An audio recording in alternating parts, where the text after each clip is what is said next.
Self-compassion is a key ingredient to creating a life that we love. And so how does self-compassion play a part in our lives when our life does not look like the one we want? It's so easy to be compassionate with ourselves when things are going well, when our loved ones are supporting us and cheering us on, when we feel like life is coming together and it's as if we're walking down a path with beautiful flowers blooming along the way. But what happens when it starts getting dark? When those beautiful flowers along the path turn to thistles and empty trees. When the weather drops and we start feeling cold and scared and afraid. Even though this may be the most difficult time to give ourselves self-compassion, this is the most important time to give ourselves self-compassion. Because when we are navigating a path, a journey from the life we know to the life that we would love, there is sometimes difficult terrain along the way. Hi, I'm Jessica Ozrek, and I am a certified coach. I also have spent over 20 years placing highly skilled creative marketing and tech talent in full-time and freelance jobs throughout the US. And today I'm going to talk to you about the importance of self-compassion when creating a life that you love. And when I describe a life you love, this does not mean that all your problems go away, that you never have to worry about anything, but it's about having a life that most of the time you are thinking, wow, I feel so blessed. I feel so happy, so grateful. I cannot believe this is my life. I love my life. And this is possible for you. So self-compassion. Compassion is not letting ourselves off the hook.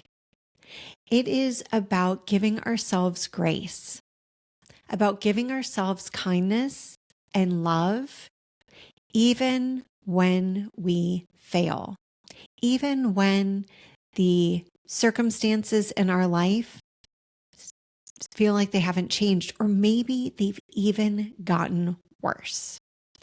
And I'm speaking to you today from experience because I too am in the process of creating a life that I love. So I mentioned over 20 years of recruiting experience, and one of my dreams that I've held for many years was to have my own business. And I had this dream since my teen years. And I took steps early on in my profession to give me experience that I felt intuitively could support me in eventually creating this dream. And there was a point in my mid-30s where I was desperate to know when this successful business idea was going to come to me. And I just kept trying things. I got a business coach, and eventually the path opened up, the timing came in, and I took action even when I felt afraid. And I built a successful business. And I've had success. I've felt abundance. I've felt pride in myself, in my contribution. And I've also continued to ask myself, what's next?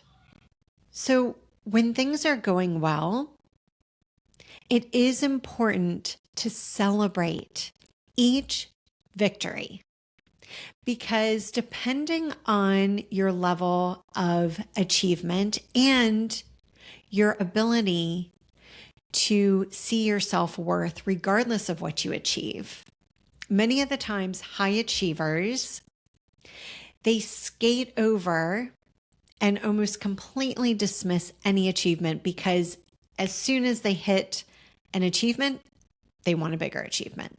And so if this is you, I want to encourage you, even if you're in that place of success and you are achieving and you're hitting those milestones, really take the time to acknowledge and congratulate yourself, because you are worthy of love and you are a valuable being, even if you don't achieve anything. And if that triggers you, I do want to invite you to gain support. And there are many tools that I can support you as a coach to uncovering and discovering and embracing your self-worth regardless of your achievements. I invite you to visit authera.com, and there you can schedule a complimentary call with me. So there is a spectrum of high achievers, and at any level, we do want to achieve. And our society, up until now, has really put a value on our ability to contribute to society aligned with our self-worth. And so, whether you resonate with this or not, you're probably feeling a need to achieve and to contribute to society. And there is a very positive benefit to being able to do this, because as a civilization, as a society, we want to continue to grow and evolve, and each one of us does have an important part to play. But it's when we take this to an extreme and we are willing to sacrifice our well-being that it becomes a problem. So I'm going to go back to talking about my successes, because it's important to understand that as I'm teaching these principles, I also am living and experiencing and learning from these principles, in addition to all the coaching certifications that I have professionally taken and achieved. And in addition to all the successes, I have also experienced failures.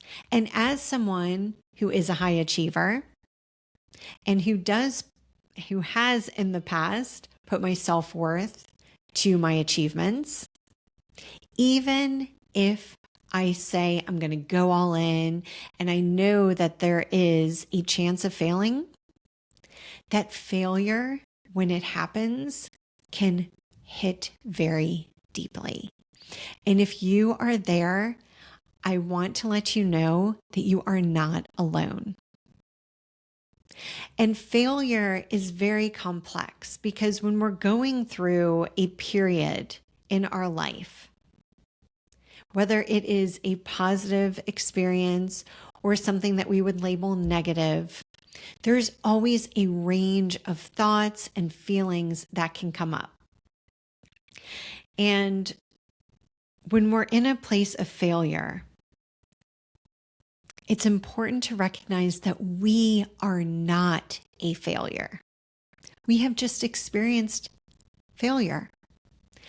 And once we give ourselves the time and the space to grieve, to give ourselves compassion and self-love, and we can dust ourselves off, I invite you to take some time and invest some energy to reflect on that failure. Because when we fail, there are lessons there that we can learn.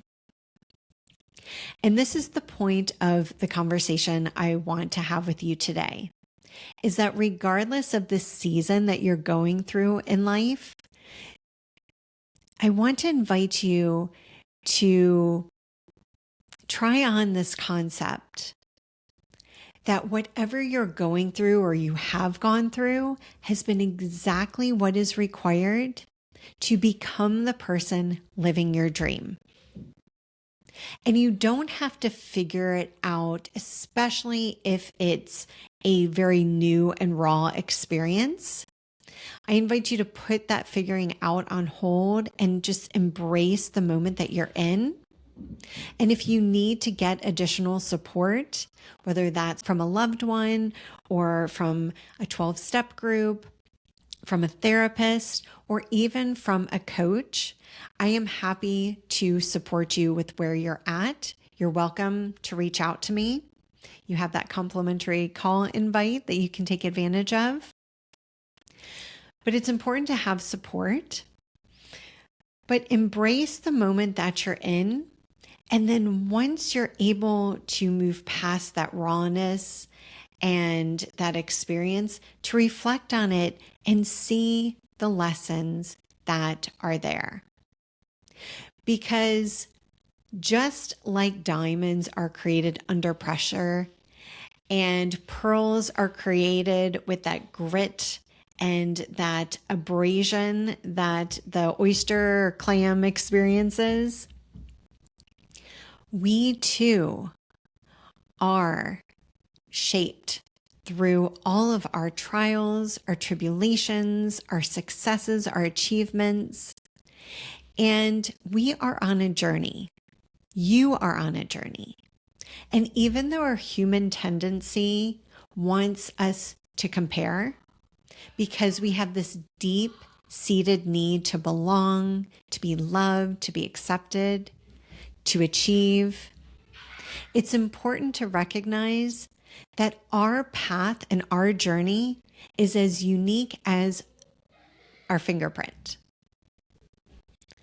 And that self-compassion also includes acknowledging that and embracing it wherever you are at. So today, I want to let you know that you are not alone and that you are exactly where you're supposed to be. And if you want additional help, please reach out. I'm happy to have a conversation with you and see if there's some support that I can provide.